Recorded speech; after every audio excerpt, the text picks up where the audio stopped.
السلام علیکم ورحمۃ اللہ وبرکاتہ۔ رب اشرح لی صدری ویسر لی امری واحلل عقدۃ من لسانی یفقہوا قولی ربنا زدنا علما اللہم فقہنا فی الدین اللہم ارنا الحق حقا وارزقنا اتباعہ وارنا الباطل باطلا وارزقنا اجتنابہ۔ آیت نمبر 53 سورہ المائدہ ہم کر چکے، پچھلی آیات کا ریکیپ کرتے ہیں۔ اعوذ باللہ من الشیطان الرجیم، بسم اللہ الرحمن الرحیم۔ یا ایھا الذین آمنوا لا تتخذوا اليہود والنصارى اولیاء بعضهم اولیاء بعض ومن یتولهم منکم فإنہ منہم ان اللہ لا یہدی القوم الظالمین۔ فترى الذین فی قلوبهم مرض یسارعون فیہم یقولون نخشى ان تصیبنا دائرہ فعسى اللہ ان یأتی بالفتح او امر من عنده فیصبحوا علی ما اسروا فی انفسهم نادمین۔ اے ایمان والو، یہودیوں اور عیسائیوں کو اپنا دوست نہ بناؤ، یہ سب ایک دوسرے کے دوست ہیں۔ اگر تم میں سے کسی نے انہیں دوست بنایا تو وہ بھی انہی سے ہے۔ یقیناً اللہ ظالموں کو ہدایت نہیں دیتا۔ آپ صلی اللہ علیہ وسلم دیکھیں گے کہ جن لوگوں کے دلوں میں نفاق کا روگ ہے وہ انہی یہود و نصارہ میں دوڑ دھوپ کرتے پھرتے ہیں، کہتے ہیں کہ ہم ڈرتے ہیں کہ کسی مصیبت میں نہ پڑ جائیں، ہو سکتا ہے کہ جلد ہی اللہ مومنوں کو فتح عطا فرما دے گیا اپنی طرف سے کوئی اور بات ظاہر کر دے، تو جو کچھ یہ اپنے دلوں میں چھپاتے ہیں ان پر نادم ہو کر رہ جائیں۔ اور اہل ایمان یوں کہیں کہ کیا یہی وہ لوگ ہیں جو اللہ کی بڑی بھاری قسمیں اٹھا کر کہتے ہیں ہم تمہارے ساتھ ہیں؟ ایسے منافقوں کے اعمال برباد ہو گئے، انہوں نے بالآخر نقصان ہی اٹھایا۔ آیت نمبر 54 آج کی آیت۔ یا ایھا الذین آمنوا من یرتد منکم عن دینہ فسوف یأتی اللہ بقوم یحبونہم ویحبونہ اذلۃ علی المؤمنین اعزۃ علی الکافرین یجاہدون فی سبیل اللہ ولا یخافون لومۃ لائم ذلک فضل اللہ یؤتیہ من یشاء واللہ واسع علیم۔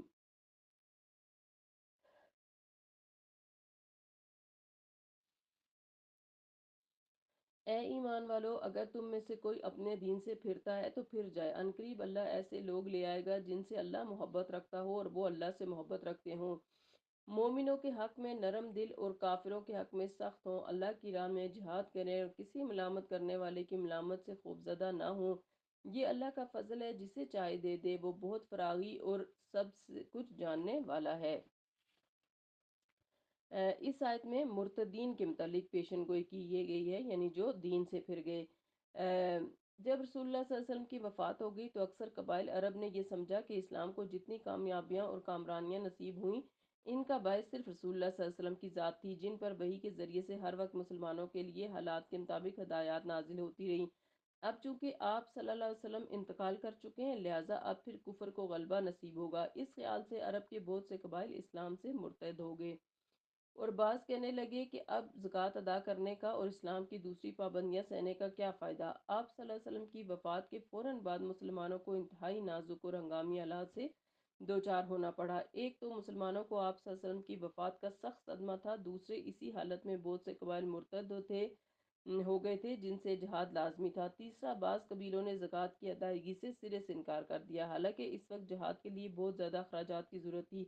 پھر لشکر اسامہ رضی اللہ عنہ کی روانگی کا مسئلہ تھا، جسے آپ صلی اللہ علیہ وسلم اپنی زندگی میں ترتیب دے چکے تھے۔ شامی سرحدوں کی حفاظت کے لیے اس لشکر کی روانگی بھی ضروری تھی۔ گویا مسلمان اس وقت اندرونی اور بیرونی دونوں طرح کے خطرات سے دوچار تھے، اور سب سے بڑی مشکل یہ کہ فنڈز بھی موجود نہ تھے۔ ان فتنوں میں سب سے بڑا فتنہ وہ تھا جس کا ذکر اس آیت میں ہوا، لہٰذا اس کا ذکر ہم کرتے ہیں۔ رسول اللہ صلی اللہ علیہ وسلم کی زندگی میں چند جاہ طلب مدعیان نبوت اٹھ کھڑے ہوئے تھے، جن میں سیر فہرست مسلمہ کذاب تھا، جو یمنی قبیلہ بنو حنیفہ سے تعلق رکھتا تھا۔ اس قبیلے کا ایک وفد 9 ہجری کو مدینے آیا۔ اس وفد میں مسلمہ سمیت 17 آدمی تھے جو آپ صلی اللہ علیہ وسلم کی خدمت میں حاضر ہو کر اسلام لائے، مگر مسلمہ جو اس وفد کا سردار تھا اپنے کبر اور نخوت کی وجہ سے کچھ دور دور ہی رہا۔ وہ کہتا تھا کہ اگر محمد صلی اللہ علیہ وسلم مجھے اپنی نبوت دینے کا وعدہ کریں تو میں ان کی پیروی کروں گا۔ آپ صلی اللہ علیہ وسلم کو جب یہ بات معلوم ہوئی تو آپ صلی اللہ علیہ وسلم ثابت بن قیس خطیب انصار کو لے کر مسلمہ کے سر پر جا کھڑے ہوئے۔ مسلمہ نے اپنی بات کو دہراتے ہوئے کہا، اگر آپ چاہتے ہیں کہ ہم حکومت کے معاملے میں آپ صلی اللہ علیہ وسلم کو آزاد چھوڑ دیں تو اپنے بعد اسے آپ صلی اللہ علیہ وسلم ہمارے لیے طے فرما دیجئے۔ اس وقت آپ صلی اللہ علیہ وسلم کے ہاتھ میں کھجور کی ایک شاخ تھی۔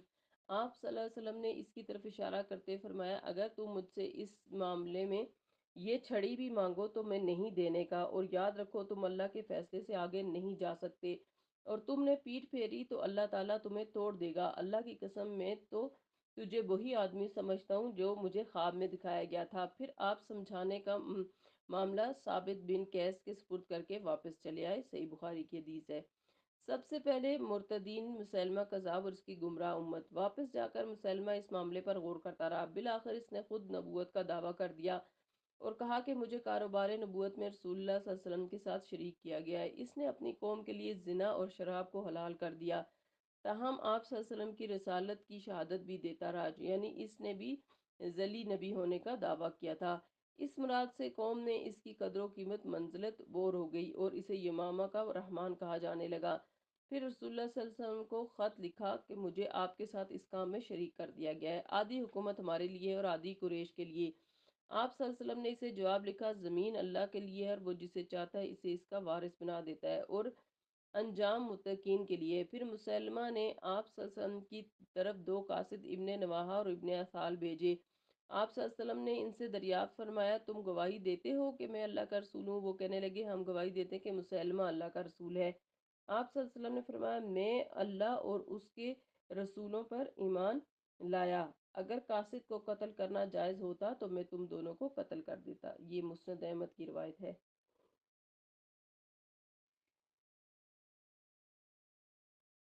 مسلمہ اور اس کو ماننے والے لوگوں پر مشتعل مرتدین کی سب سے پہلی جماعت تھی، چنانچہ ربیع الاول 11 ہجری کے آغاز میں ان لوگوں پر فوج کشی کی گئی۔ سو بنو حنفیہ بڑے جنگجو اور دلیر لوگ تھے، وہ بڑی بے جگری سے لڑے اور بڑے گمسان کران پڑا، اگرچہ اس میدان میں جو ینگ یمامہ کے نام سے مشہور ہوئی، مسلمانوں کے بھی بہت سے قاری شہید ہوئے اور کافی جانی نقصان ہوا، تاہم میدان مسلمانوں کے ہاتھ میں رہا۔ مسلمہ کذاب وحشی بن حرب کے ہاتھوں اپنے کیفر کردار کو پہنچ گیا۔ یہ وہی وحشی بن حرب ہے جس نے جنگ احد میں رسول اللہ صلی اللہ علیہ وسلم کے چچا سیدنا حمزہ رضی اللہ عنہ کو حربے سے شہید کیا تھا۔ اس جنگ میں اس نے کفارے کے طور پر اسی حربے سے مسلمہ کذاب کو قتل کیا۔ صحیح بخاری کی یہ روایت ہے۔ دوسرا مدعی نبوت اسود انسی تھا۔ ایک دفعہ رسول اللہ صلی اللہ علیہ وسلم نے فرمایا، میں نے خواب میں دیکھا کہ میرے ہاتھ میں دو سونے کے کنگن ہیں، اس بات سے مجھے فکر لاحق ہو گئی، پھر خواب ہی میں مجھ سے کہا گیا کہ ان پر پھونک مارو، میں نے پھونک ماری تو وہ دونوں اڑ گئے۔ اس کی تعبیر یہ ہے کہ میرے بعد دو جھوٹے نبی نکلیں گے، ان میں سے ایک اسود انسی اور دوسرا مسلمہ کذاب ہے۔ یہ صحیح بخاری کی حدیث ہے۔ اسود انسی قبیلہ بنو مدلج کا سردار تھا، اسے ذوالحمار بھی کہتے ہیں، یہ جادوگر تھا، اس نے اطراف یمن پر قبضہ کر کے رسول اللہ صلی اللہ علیہ وسلم کے اموال کو نکال دیا تھا۔ آپ صلی اللہ علیہ وسلم نے سیدنا معاذ بن جبل رضی اللہ عنہ اور یمن کے رئیسوں کو اس کی سرکوبی کے لیے لکھا، آخر یہ شخص فیروز دیلمی کے ہاتھوں قتل ہوا اور اس کے قتل کی خبر رسول اللہ صلی اللہ علیہ وسلم نے اسی وقت دے دی تھی، اگرچہ یمن سے یہ خبر 2 مہینے بعد آئی تھی۔ تیسرا مرتد قبیلہ بنو اسود تھا، جن کے سردار طلحہ بن خویلد نے نبوت کا دعویٰ کیا تھا، اس پر بھی لشکر کشی کی گئی اور وہ شکست کھا کر ملک شام کی طرف بھاگ گیا۔ بعد ازاں اس نے پھر سچے دل سے اسلام قبول اختیار کر لیا۔ یہ 3 قبائل وہ تھے جنہوں نے رسول اللہ صلی اللہ علیہ وسلم کی زندگی ہی میں آخری دنوں میں ارتداد اختیار کیا اور ان کی بروقت سرکوبی بھی کر دی گئی تھی۔ عہد ابو بکر صدیق میں مرتد ہونے والے قبائل جو تھے وہ یہ تھے، 7 قبیلے ایسے تھے جنہوں نے رسول اللہ صلی اللہ علیہ وسلم کی وفات کے بعد ارتداد اختیار کیا۔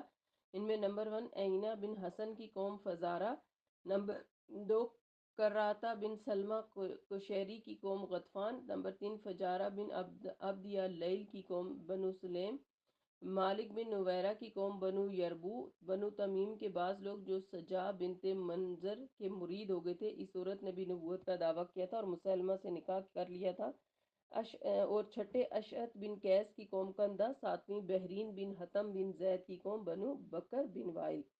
لشکر اسامہ کی روانگی، گویا وفات نبوی کے بعد ہنگامی طور پر مسلمانوں کے لیے تشویشناک حالات پیدا ہوئے تھے۔ سیدنا عبداللہ بن عمر رضی اللہ عنہ کہتے ہیں کہ ان حالات میں سیدنا ابو بکر رضی اللہ عنہ نے سب سے پہلے لشکر اسامہ کی روانگی کے متعلق مشورہ کیا تو شورا کے تمام اراکین لشکر اسامہ کی فوری جنگ پر آمادہ نہ ہوئے، لیکن سیدنا ابو بکر رضی اللہ عنہ نے شورا کی رائے سے اختلاف کرتے ہوئے اپنے دو ٹوک فیصلہ ان الفاظ میں فرمایا اس ذات کی قسم جس کے ہاتھ میں ابو بکر کی جان ہے، اگر مجھے یہ یقین ہو کہ درندے آ کر مجھے اچک لے جائیں گے تو بھی میں اسامہ کا لشکر ضرور بھیجوں گا، جیسا کہ رسول اللہ صلی اللہ علیہ وسلم کا حکم تھا، اور اگر میں اس بستی میں اکیلا ہی رہ جاؤں تب بھی میں یہ لشکر ضرور بھیجوں گا۔ مانین زکوٰۃ سے جہاد، چنانچہ یہ لشکر بھیجا گیا جو 40 دن کے بعد کامیاب ہو کر واپس آیا۔ اب مانین زکوٰۃ کے متعلق سیدنا ابو بکر نے رضی اللہ عنہ نے مہاجرین و انصار کو بلا کر تمام صورتحال ان کے سامنے بیان کی، ان سے مشورہ طلب کیا تو آپ کی تقریر سے مجمع پر سکتہ طاری ہو گیا۔ طویل خاموشی کے بعد سیدنا عمر رضی اللہ عنہ نے کہا، اے خلیفہ رسول، میری رائے تو یہ ہے کہ آپ اس وقت نماز ادا کرنے ہی کو غنیمت سمجھیں، اللہ تعالیٰ اسلام کو قوت دے گا تو پھر ان سے نپٹ لیں گے، اس وقت ہم میں تمام عرب و عجم کے مقابلے کی سکت نہیں۔ اس کے بعد سیدنا عمر رضی اللہ عنہ نے عثمان رضی اللہ عنہ کی طرف دیکھا تو انہوں نے بھی سیدنا عمر کی رائے کی تائید کی، پھر سیدنا علی نے بھی اسی کی تائید کی، پھر اس کے بعد تمام انصار و مہاجرین اسی رائے کے حق میں یک زبان ہو گئے۔ آپ نے سیدنا عمر رضی اللہ عنہ کی طرف متوجہ ہو کر فرمایا، تم کفر کی حالت میں تو بہت جرأی اور دلیر تھے، اب اسلام میں آ کر کمزوری دکھاتے ہو۔ پھر شورا سے خطاب کیا کہ اللہ کی قسم میں برابر امر وحی پر قائم رہوں گا اور اس کی راہ میں جہاد کروں گا حتیٰ کہ یہ لوگ پوری کی پوری زکوٰۃ ادا نہ کریں جو وہ رسول اللہ صلی اللہ علیہ وسلم کو ادا کرتے تھے، کیونکہ اللہ تعالیٰ نے نماز اور زکوٰۃ میں کوئی فرق نہیں کیا۔ تو اس کے بعد جو ہے چنانچہ سیدنا ابو بکر رضی اللہ عنہ خود جہاد کو روانہ ہونے پر تیار ہو گئے۔ سیدنا علی رضی اللہ عنہ نے انہیں یہ رائے دی کہ آپ کا مدینے میں موجود رہنا جہاد پر روانہ ہونے سے زیادہ ضروری ہے۔ چنانچہ ابو بکر صدیق نے مانین زکوٰۃ اور مرتدین دونوں کی سرکوبی کے لیے سیدنا خالد بن ولید رضی اللہ عنہ کو سپہ سالار بنا کر روانہ کیا، اور اس وقت تک جہاد کا کام جاری رکھا جب تک مرتدین اور مانین زکوٰۃ کو راہ راست پر نہیں لے آئے۔ پھر اس کے بعد اس آیت میں اللہ تعالیٰ نے اس وقت کے مسلمانوں سے تہدید کے طور پر فرمایا کہ اللہ کے دین کی سربلندی کا انحصار تم ہی پر نہیں، اگر تم میں سے کوئی مرتد ہو جائے گا تو اللہ تعالیٰ ایسے لوگوں کو لے آئے گا جن میں یہ اور یہ اوصاف ہوں گے۔ اب یہ دیکھنا ہے کہ آپ صلی اللہ علیہ وسلم کی زندگی کے آخری ایام میں اور آپ صلی اللہ علیہ وسلم کی وفات کے بعد جو بے شمار قبائل مرتد ہو گئے تھے، ان کے مقابلے میں اللہ تعالیٰ کون سے لوگ لایا تھا اور ان کا سردار کون تھا جس کے ہاتھ پر یہ وعدہ پورا ہوا۔ جو لوگ تاریخ اسلام سے تھوڑے سے بھی واقف ہیں وہ بے ساختہ کہیں گے کہ ان مرتدوں کے مقابلے میں صحابہ کرام، انصار و مہاجرین اور اہل یمن کے لوگ اٹھے تھے جنہوں نے ان مرتد لوگوں کی سرکوبی کی تھی، اور ان کے سردار اور خلیفہ سیدنا ابو بکر رضی اللہ عنہ تھے۔ اس آیت سے جس طرح رسول اللہ صلی اللہ علیہ وسلم کی نبوت کی پیشن گوئی کی پورے ہونے کی تصدیق ہوتی ہے، اسی طرح سیدنا ابو بکر رضی اللہ عنہ کی خلافت بھی برحق ثابت ہوتی ہے۔ دوسرے اس آیت میں مومنوں کے حق میں نرم دل ہونے کا مطلب یہ ہے کہ ان کی قوت مسلمانوں کو دبانے، ستانے یا نقصان پہنچانے میں صرف نہیں ہوتی، بلکہ وہ آپس میں نرم خو، رحم دل اور ایک دوسرے کے ہمدرد ہوتے ہیں۔ اور کافروں پر سخت ہونے کا مطلب یہ ہے کہ ان کے ایمان کی پختگی، دیانتداری میں خلوص اور اصول کی مضبوطی، سیرت و کردار اور ایمانی فراست مخالفین اسلام کے مقابلے میں پتھر کی چٹان ثابت ہوتی ہے۔ اس کا یہ مطلب ہرگز نہیں کہ وہ کافروں سے بد مزاجی اور درستی سے پیش آتے ہیں یا انہیں گالیاں دیتے ہیں، یا جب انہیں دیکھتے ہیں تو ان کے چہرے پر غصے اور نفرت کے آثار نمایاں ہونے لگتے ہیں۔ مومنوں کا دامن ایسے اخلاق رذیلہ سے پاک ہی رہتا ہے۔ ایسے مومنوں کی چوتھی صفت یہ بیان فرمائی کہ وہ مخالفین کے طعن و تشنیع، ان کے اعتراضات اور ان کی پھبدیوں کی متعلق پرواہ نہیں کرتے، اور جادہ حق پر پورے عزم و استقلال کے ساتھ گامزن رہتے ہیں۔ ارتداد کے فتنے کو کچلنے والے اللہ تعالیٰ کا یہ فضل صحابہ کرام رضی اللہ عنہم کی اس جماعت تک محدود نہیں، بلکہ جب بھی کہیں ارتداد کا فتنہ کھڑا ہوتا ہے تو اللہ تعالیٰ ایسے مرتدین کی سرکوبی کے لیے ایسے جانصار اور اسلام کے وفادار مسلمان کھڑے کر دیتا ہے جو مرتدین سے علم اور قوت دونوں لحاظ سے بہتر ہوتے ہیں، اور اس فتنے کا زور توڑ کے رکھ دیتے ہیں۔ اسلام اور دونوں اور مسلمانوں کی تاریخ میں ایسے بے شمار فتنے پیدا ہوئے اور آئندہ بھی پیدا ہوتے رہیں گے۔ اللہ تعالیٰ ان فتنوں کی سرکوبی کے لیے اپنے بندے پیدا کرتا رہتا ہے اور آئندہ بھی کرتا رہے گا، اور ایسے لوگوں میں بھی مدرجہ بالا صفات کسی نہ کسی درجے میں ضرور پائی جاتی ہیں۔ یہ ارتداد کے فتنے بھی دو طرح کے ہوتے ہیں، ایک سیاسی، دوسرے تحریری۔ دونوں کا سر کچلنے کے لیے اللہ تعالیٰ مناسب لوگوں کو پیدا کرتا رہتا ہے اور کرتا رہے گا، اور اس کے لیے بشارت یہ کہ ایسے لوگ اللہ کے محبوب ہوتے ہیں۔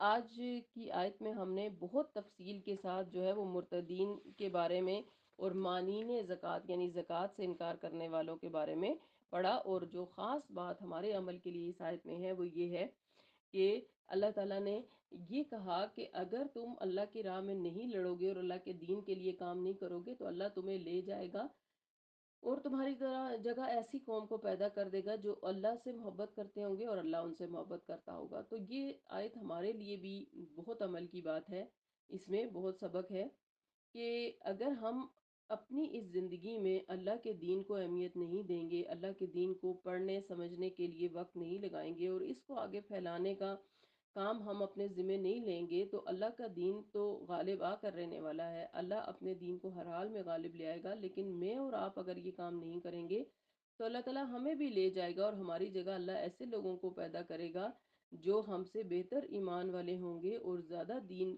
سے محبت کرنے والے اور دین کے لیے کام کرنے والے ہوں گے۔ تو پھر ہر انسان نے اس دنیا میں آ کر چلے جانا ہے، دیکھنا یہ ہے کہ اس نے اس دنیا کی زندگی میں اللہ کے دین کے لیے کچھ کیا یا وہ اپنی مرضی کی زندگی جی کر چلا گیا۔ تو ہمیں اپنا حصہ ڈالنا ہے دین کو سمجھنے، عمل کرنے اور اس کو پھیلانے میں، تاکہ ہم بھی ان لوگوں میں شامل ہو سکیں جو اللہ سے محبت کرتے ہیں اور جن سے اللہ محبت کرتا ہے۔ ورنہ لوگ تو آتے رہیں گے اور ہم سے بہتر لوگ اللہ تعالیٰ لے آئے گا جو دین کا کام کریں گے۔ دین کو کسی کی محتاجی نہیں ہے، بلکہ انسان کو دین کی محتاجی ہوتی ہے، یعنی مجھے اور آپ کو اللہ اور اللہ کے دین اسلام کی محتاجی ہے۔ دین اسلام تو یوں ہی پھلتا پھولتا رہے گا انشاءاللہ تعالیٰ۔ اللہ تعالیٰ ہم سب کو اپنے دین کی بہترین سمجھ عطا فرمائے، اس پر عمل کرنے کی توفیق دے اور اس کو پھیلانے میں اپنا حصہ ڈالنے کی توفیق عطا فرمائے، آمین۔ سبحانک اللہم و بحمدک، نشہد ان لا الہ الا انت، نستغفرک و نتوب الیک۔ السلام علیکم ورحمۃ اللہ وبرکاتہ۔